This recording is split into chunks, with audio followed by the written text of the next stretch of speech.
اون شب تلفن زنگ زد. الو الو، ولی کسی پشت خط نبود.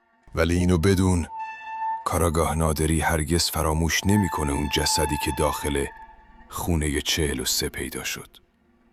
ولی اثری از مهاجم نبود جز یک کاغذ نصفه و خونالود با یه نوشته عجیب: منتظر بعدی هستم. بعد از اون زنگ هیچ شبی نبود که اون شماره ناشناس زنگ نزنه و همیشه روی ساعت مشخص زنگ میزد.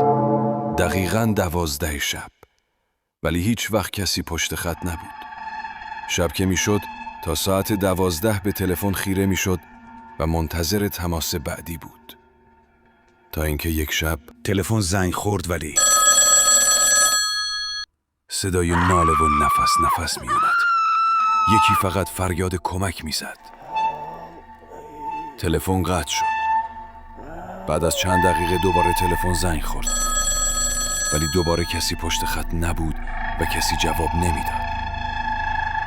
برای بار سوم تلفن زنگ خورد. الو؟ الو؟ تو کی هستی؟ جواب بده.